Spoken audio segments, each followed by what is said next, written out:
Such a nice weekend. I'm ending this weekend off on a high.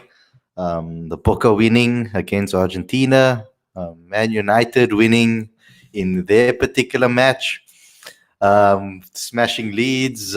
We have City losing on the final day of the Premier League fixtures this week. What a week! What a week! What a weekend! What an excellent weekend! I'm smiling. I'm happy. I don't know about you guys. How was your weekend? I know you back again. We missed you on the show. How are you doing? And Aditya, how are you doing too? Let's start with Anna. What was your weekend like? Did you do anything special for the Bach game?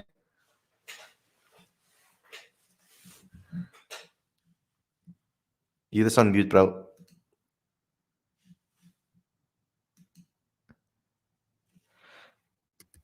Okay. Hi. Hello. Can you hear me now? Yeah, perfect. Great.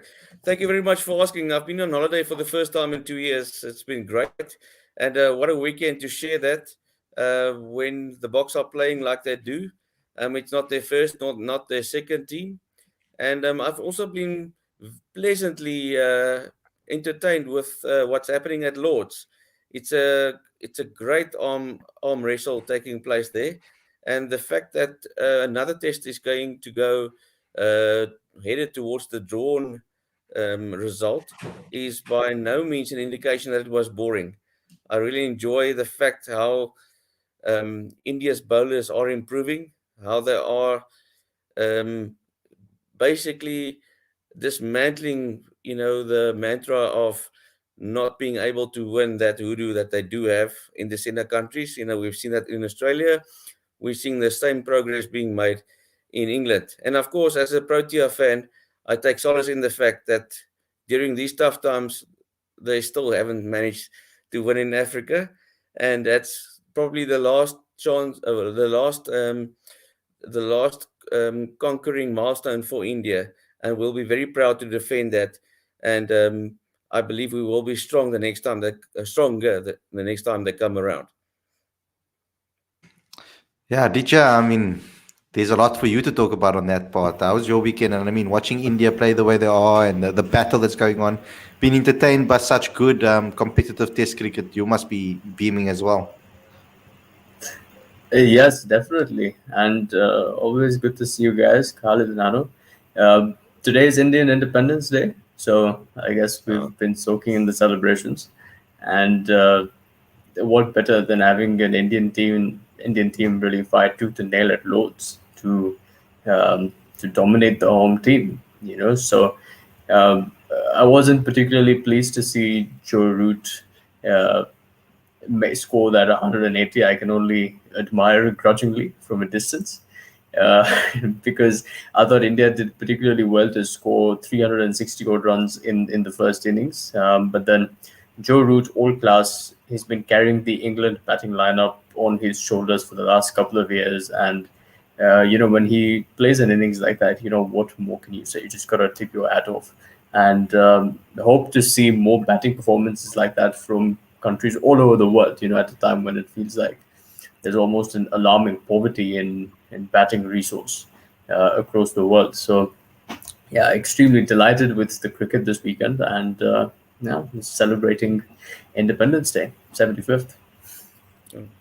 Yeah, commemorations to you, Aditya, and to India as well. But like I'm hoping that one of these days that like similarly to the Premier League, where there is basically it's a time in football in the Premier League where anybody can beat anybody on any day, and there are so many players and so many teams competing with each other and fighting for that honor of winning and becoming Premier League champions. Yes, it's only the first day, but we can see how results varied across the board when it came to the Premier League. So I want to see this in Test cricket one day. I don't want it to be a two-horse race for the rest of our lives. When we were sitting here for the next couple of years, I would like other teams like South Africa to start finding that world class balance and talent so that we can also compete and have proper fight like it is currently at Lords. And I want to see Australia come back to the times again, to the point where they are as well competing again at the same level. I want to see New Zealand continuously be as strong as they are, and I want to see those type of fights.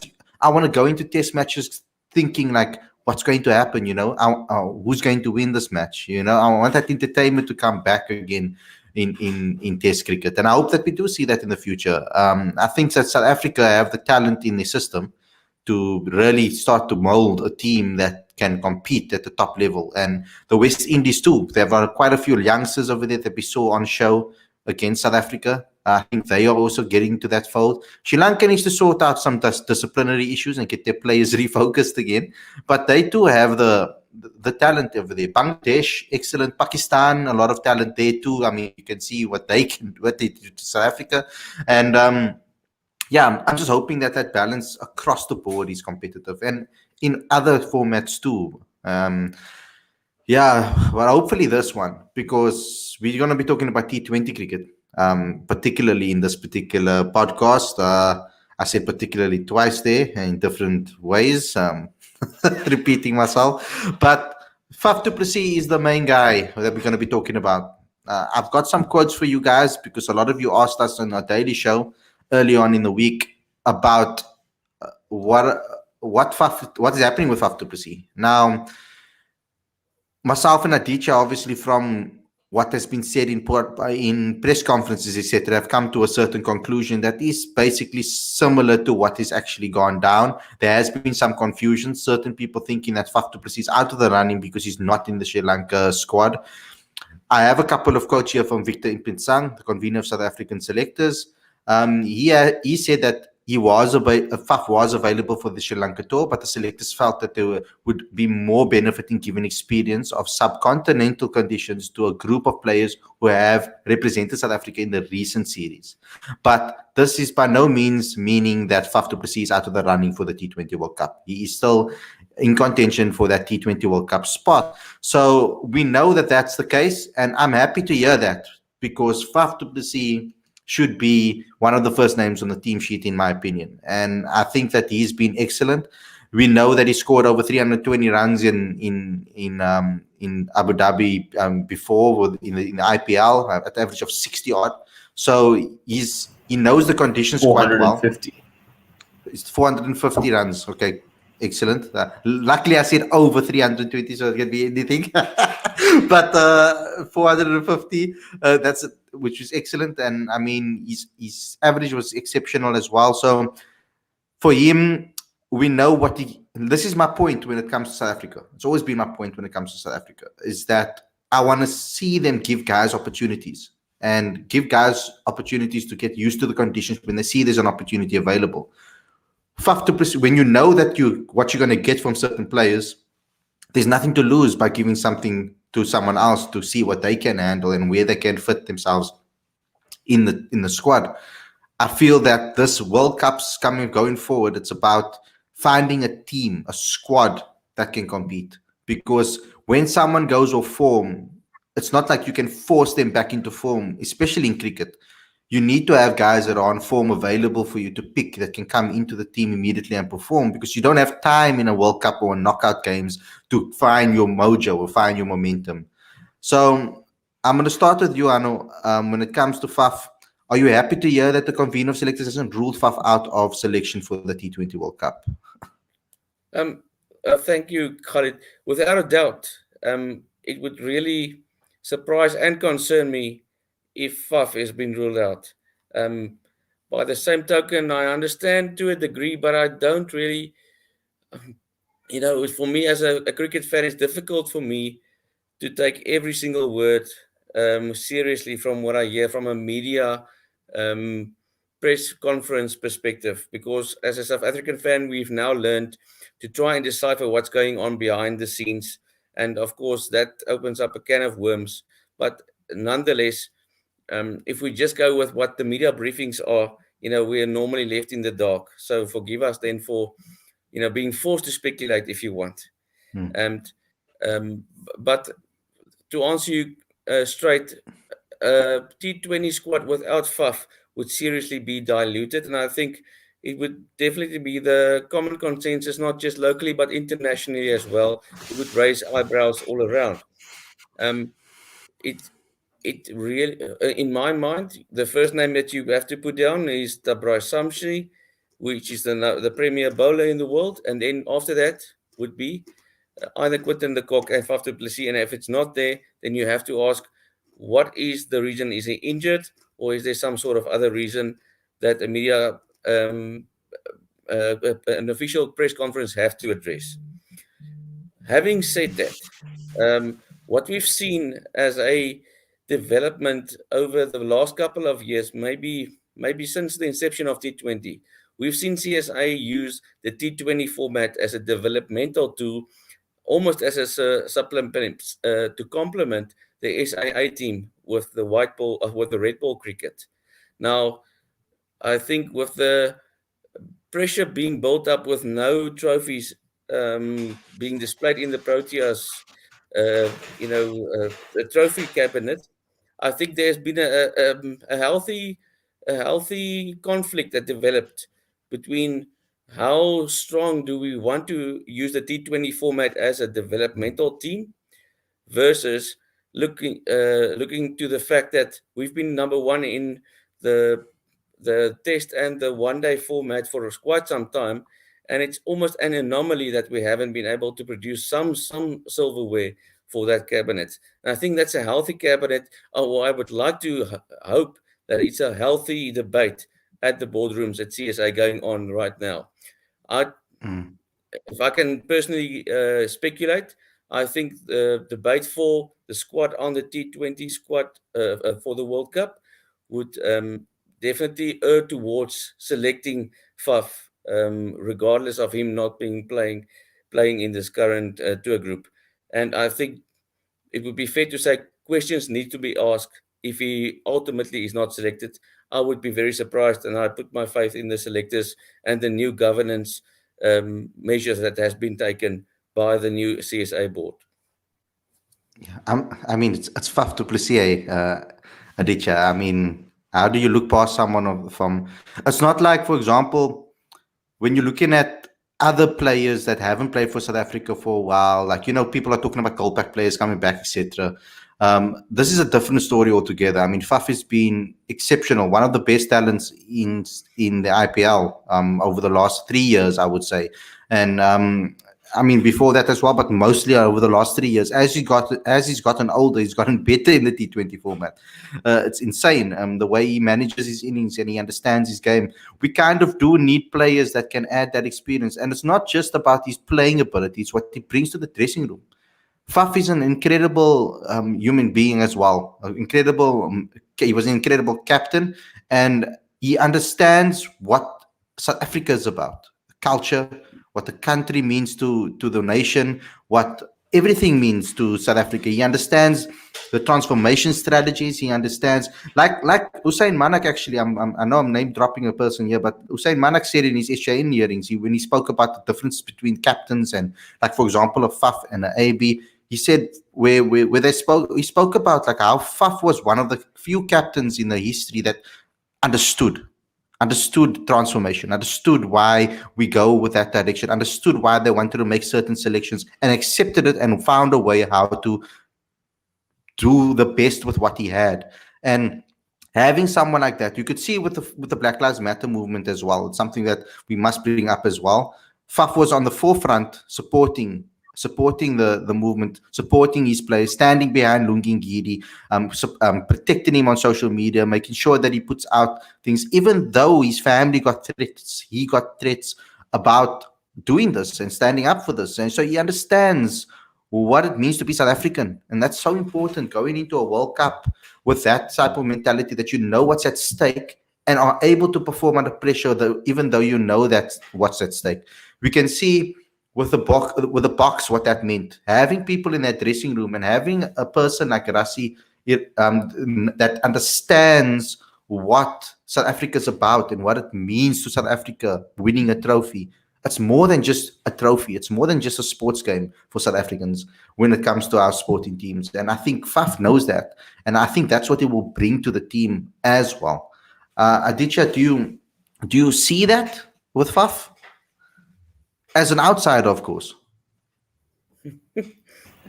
Well, first, we need to address the practical realities of the fact that he had a concussion and he wasn't fit to play, and I believe he's still not fit to play competitive cricket.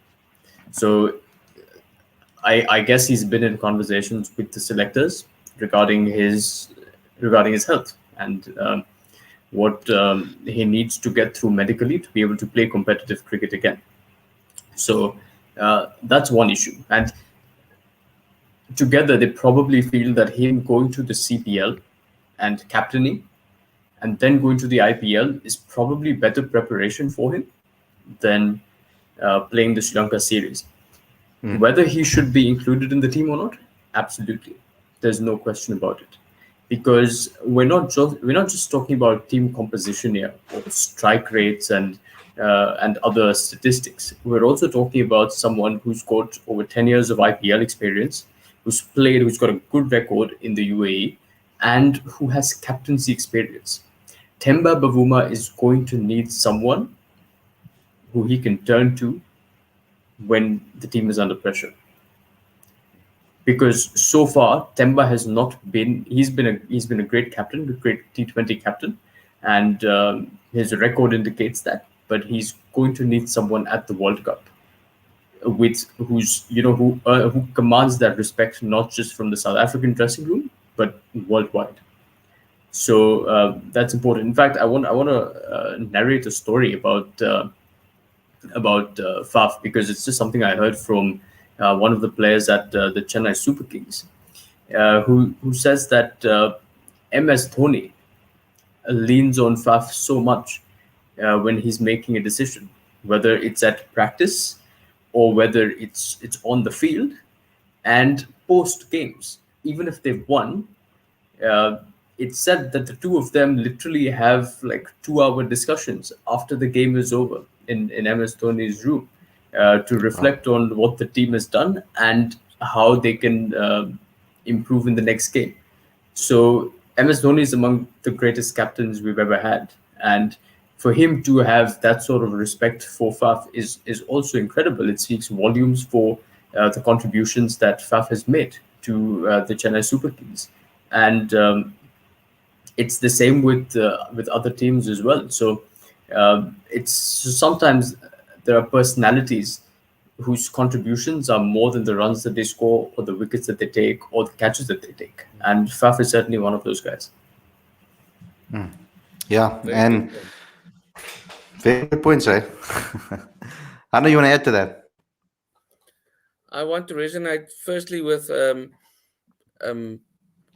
appreciation and surprise at the same time. The old adage that South African cricketers are more appreciated outside of South Africa sometimes, as they do get the credit from South Africa. Luckily, that normally happens over time, like we've seen with Jock Cullis. It's just an underlying aspect I wanted to mention about Faf.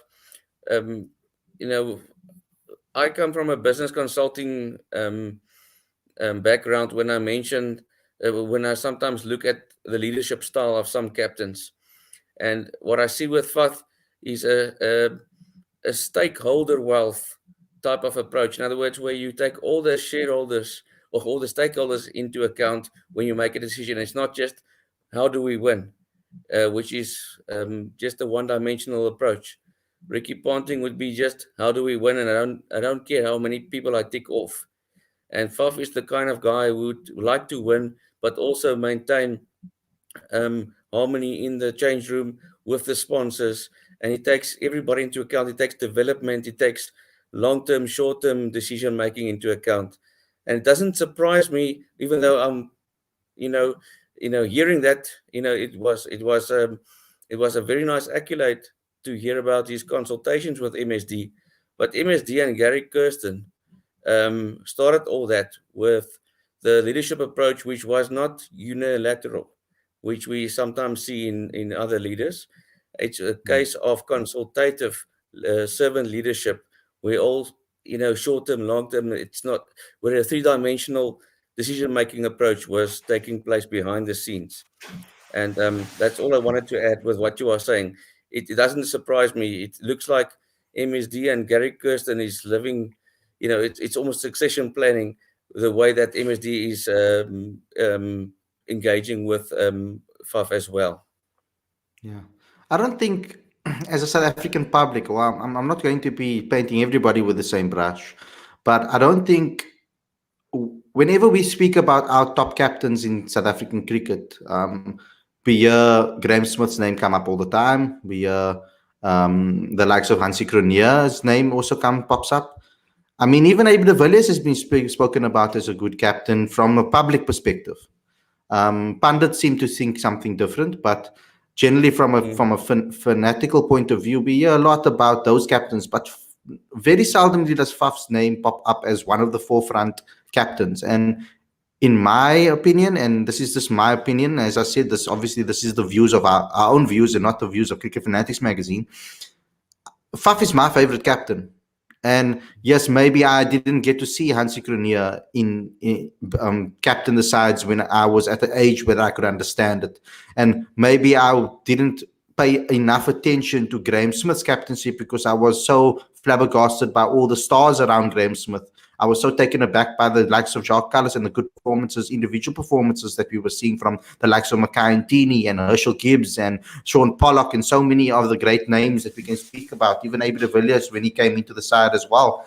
Maybe that's the reason. But as a journalist, maybe as well, you come into a changing room, a dressing room, or you come into a press conference, or you come into a match situation, and I think you get to interact with the captain a lot more. And as a fan, you don't get that. You don't get that interaction with people from an interview perspective. You see a different light.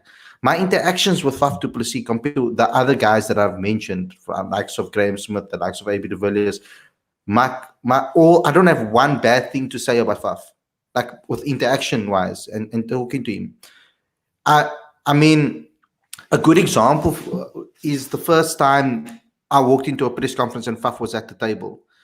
And it almost, like I always said, and I don't know if he did this intentionally or it just seemed like this to me, but I felt a shift or a bigger effort in trying to answer my questions. We saw that I was a newer person in the dressing room and a younger guy in the press conference. It's almost like he put extra effort in to answer the questions that I had to answer and gave me longer options because he understands how the media are too. His relationship with the media is exceptional as well. You'll hear a lot of journalists speak about it. He's charismatic, and not from an electrifying way. It's more of you listen to him. When you're sitting in that press conference and he's sitting in front of you, he just lights up the room. And that energy, the players feed off that energy because I can only imagine that that's how he is in the dressing room.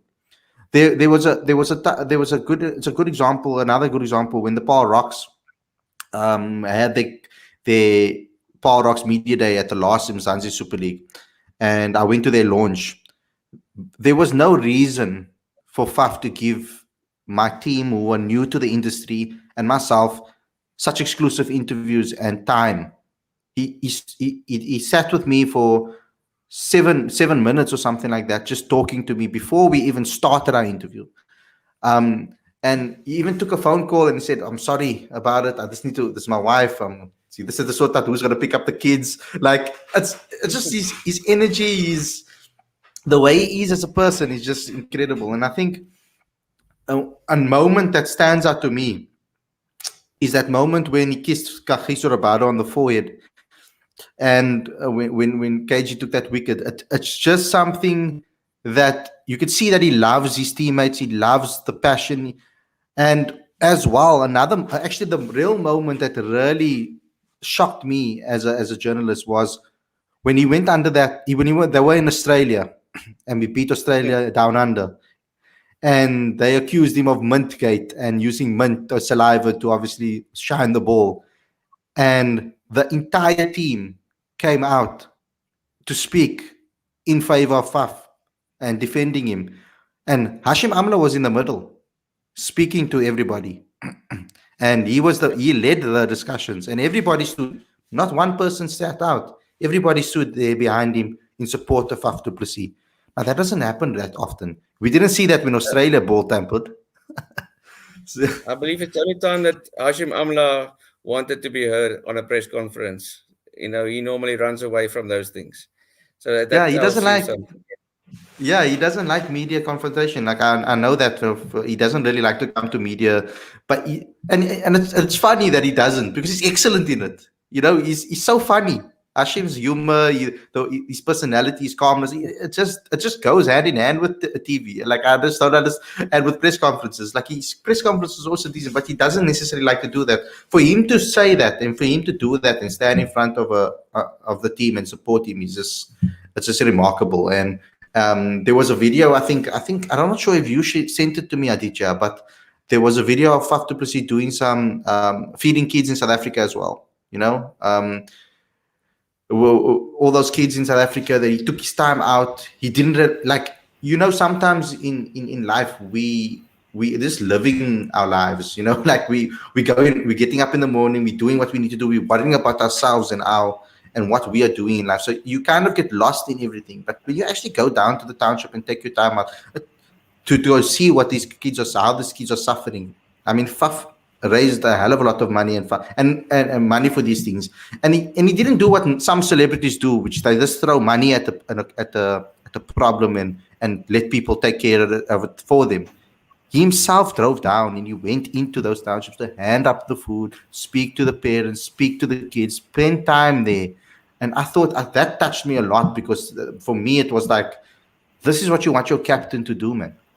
Like, this is the type of things that you want someone from your country, anybody, to do, is to take out their time and actually spend it with those kids and give them hope that there's people that care about them in this future. So, yeah, it's just so many things that I can think of on a box, because I mean, to have someone like that in your dressing room, you're not just adding runs or strike rates, you're adding that personality and belief. And I know that there's guys around that look up to him. You can even see the way Faf spoke about Calverena when he was at his time at the Paul Rocks, saying that it's not going to be very long until we see Calverena into the team. To speak up your young players around you, even though you might be giving up maybe your spot. Calverena could easily have been that number 5 batsman if Faf was still the number 5 batsman and we didn't consider him playing opening and etc. in other positions. But you are giving other youngsters an opportunity to say, look here, there are other youngsters here that you can bring into the team. If I lose out my spot, I don't care, but I'm going to give him as much exposure as possible so that he can get his opportunity. So I don't know. I know I'm talking Faf up a lot here, but it's just my experience and what I feel, what I felt with my dealings with Faf du Plessis. The time and effort he puts in to just keep relationships going, and the way he treats you as a peer equally. It's not like there are certain cricketers, and I'm not going to mention names, where you get that feeling that like we kind of, we celebrities, you a journalist, or we as celebrities, you a fan. You get that feeling with him. It's like, I don't feel like wasting my time with you. Why must I do this? I've never gotten that feeling with Faf du Plessis ever. Never ever. I'll give you another example. It was another MSL game, and I asked Faf beforehand, what's up, can I please get an interview with you, because it will really mean a lot to me. And he's like, yeah, I'll definitely give it. Can I just eat first, or whatever the case may be. And then he forgot, and I was standing outside interviewing other guys, but I had enough for the day. Like I probably did like 3 and 4 in the meantime. I think a couple. I did Morne Morkel. I did Henry Davids. It was on the day of the final that they won the final, and a couple of other guys as well. And Faf came. He was done with his eating and stuff, and he looked outside the window and he looked at me and he was like, he forgot. Like, and he's like, I'm so sorry. Like he showed me that he forgot. Like I was like, no, I said it's okay, it's fine. He started, go ahead and have your rest. I said it's okay because I'll get him again. But he won't just leave you hanging. That's my point. Like, I've been left hanging by journalists, by cricketers, and I'm not going to mention names, but I've been left hanging. I've been pushed around. I've been told I'm going to. You can get the interview. before the game. Then on the last minute, the changes, no, we'll do it in the innings. Then they say, no, wait for me outside the stadium. We'll do it there.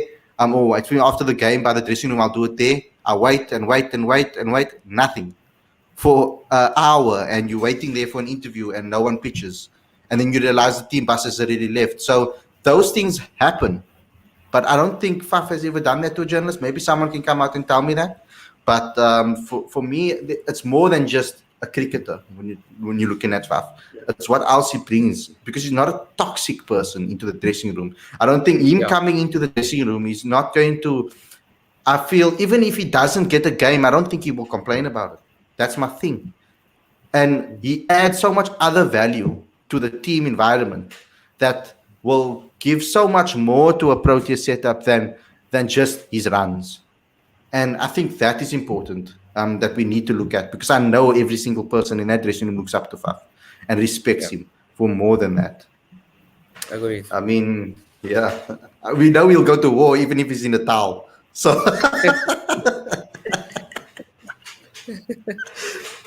no, yeah.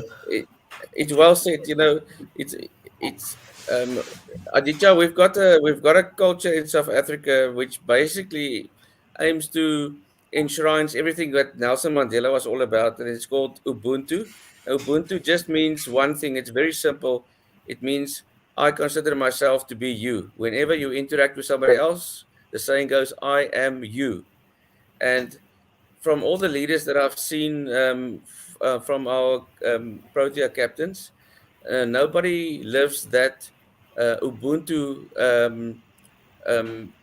culture more than Faf du Plessis. You always treat somebody else as if it was him, being on the other side. So I think that's perhaps the experience that Khalid is talking about, and it resembles through to anybody that he interacts with. It's difficult because everybody wants a piece of you, but for some reason, I think he's managed to do that, and I think that's the reason why he's able to be a good leader as well as a good human being at the same time. And I think that's what we are talking about when we talk about Faf.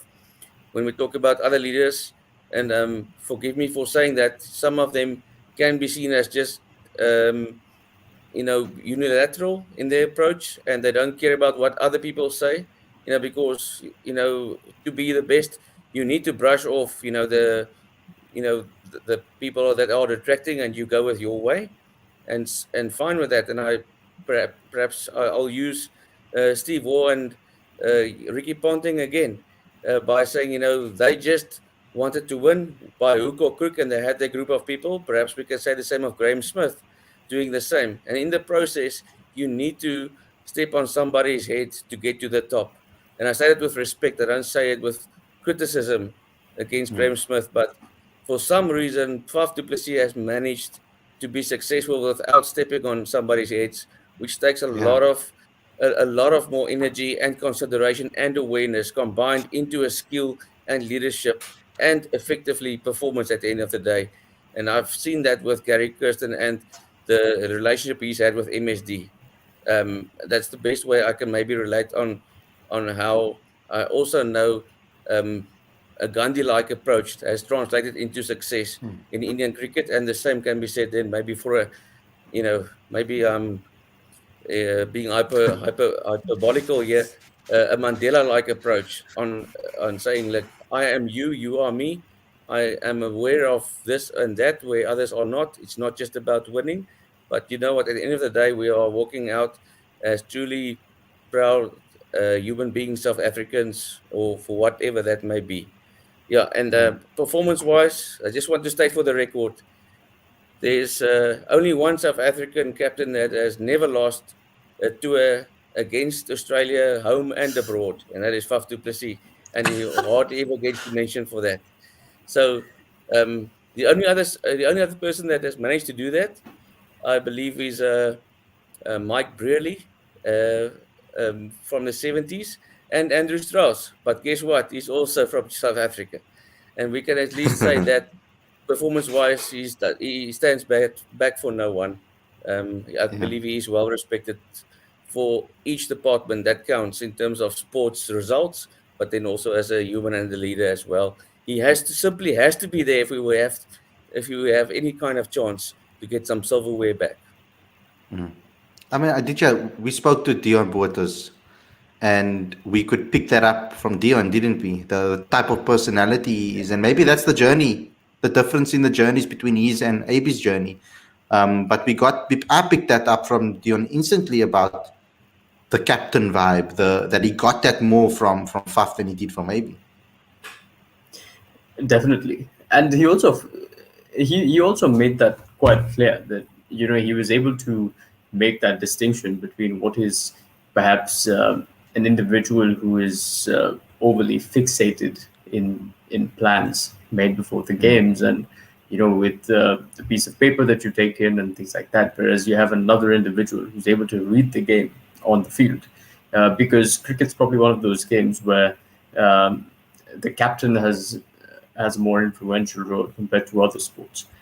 So there was no question there that they would stick with Faf. But what really impresses me in his journey, given the fact that he made his debut about 7 years after AB, was that one was his journey was a lot more challenging and took him to England, and he had to sort of adapt to different set of pitches and work with multicultural environment and things like that, and you probably learned life lessons that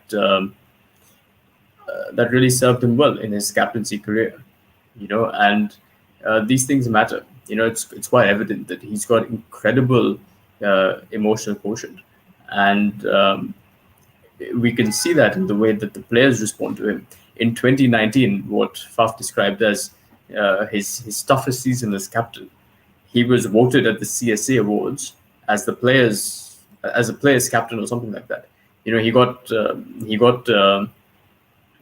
an award which required only the players to vote, and all of them sort of unanimously said that he was the player of the season, something like that, which was so impressive. And speaking of the Chennai Super Kings, when Faf was bought in 2011 by Chennai, he was brought in as a replacement for Michael Arce.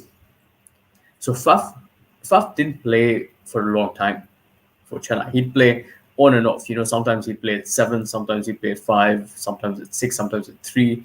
So there was no real consistency there. But in his first season in the IPL, I think he scored like 400 runs, which was incredible because he's come in as a replacement player for Michael Arce. But he's earned that respect of MS Dhoni, because remember, when Faf was sort of making a name for himself in international cricket, MS Dhoni had won a World Cup for India, and he was on the top of his game. So for him to then earn his respect and the Chennai Super Kings management's respect is huge, because again, Chennai is among the most successful franchises, not only in the IPL, but in T20 leagues across the world as well. And, again, there are so many stories of analysts and commentators really observing Faf closely, because he is brilliant with budding youngsters.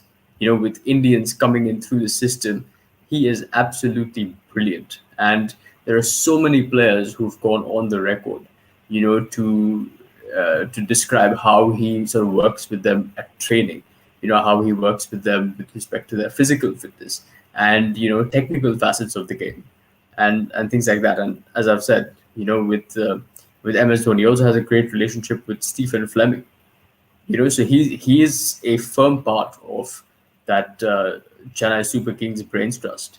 And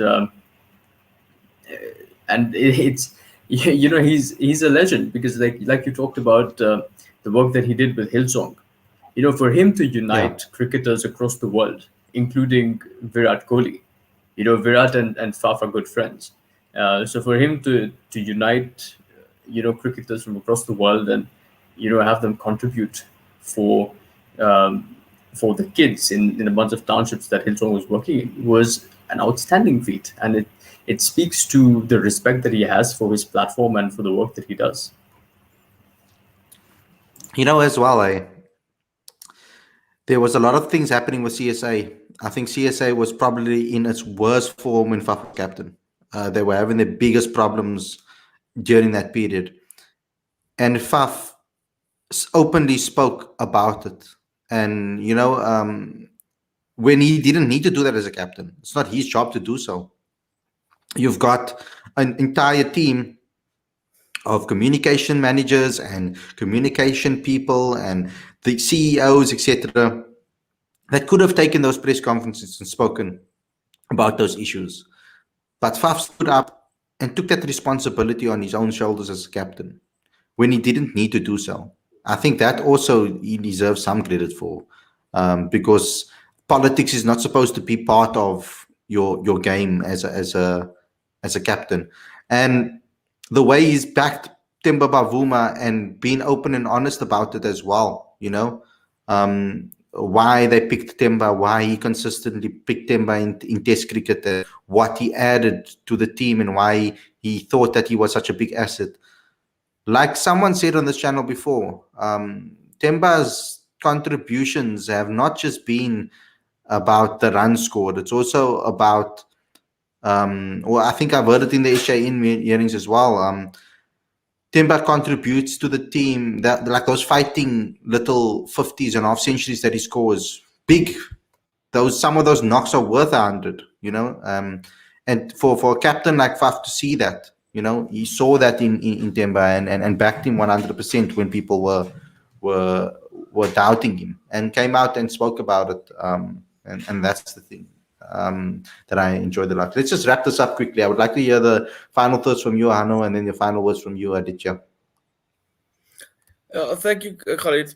I think it's imperative, for whatever reason, if it was a concussion or whatever the reality is for him not touring, that we should get some comfort as a Protea fan that Faf is going to be in the squad for the World Cup T20 for us to have a realistic chance.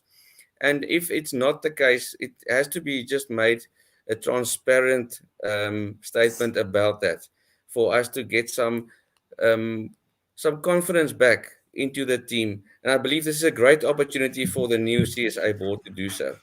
So I think Faf is definitely not one of those divisive characters. In fact, he's one of the galvanizing characters. The more you hear and know and experience and learn about Faf, he's that type of guy who galvanizes a team. So it really couldn't be for any other reason than selection policy that we should expect him not to be in the team.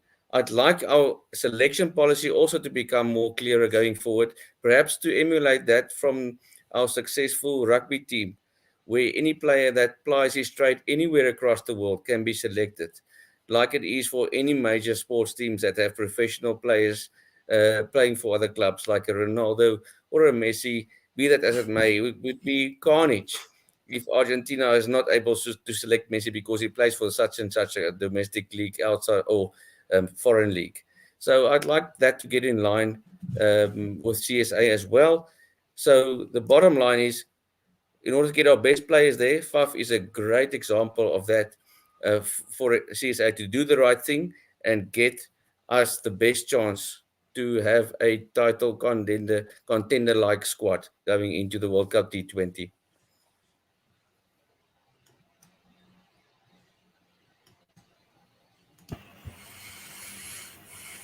Yeah, just to go for what Hano said, it's imperative for Faf to be in that T20 team for the World Cup.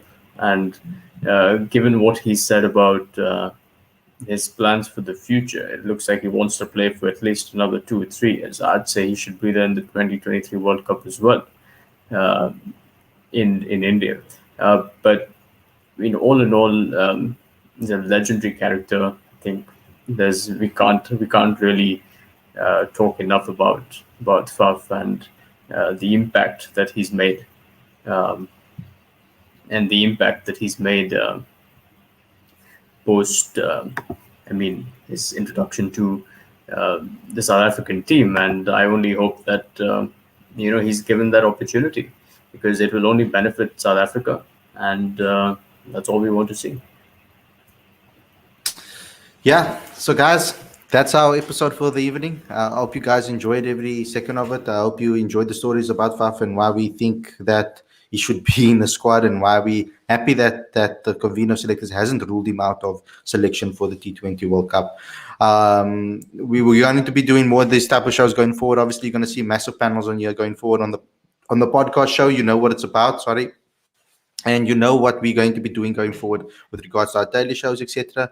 So yeah, enjoy some more content from Cricket Fanatics Magazine coming your way this week, and enjoy your week, guys. I know it's a lot of you guys are going to be starting work obviously on Mondays, start to work. So it's your weekend's at an end, and we're all going to be back at work again. So enjoy work and good luck, and I hope it's an easy week for you and not too hard, that you can sit back and have an extra relaxing weekend this weekend coming up. So thanks a lot for tuning in, and we'll see you guys very, very soon. Take care, everybody, and enjoy your week.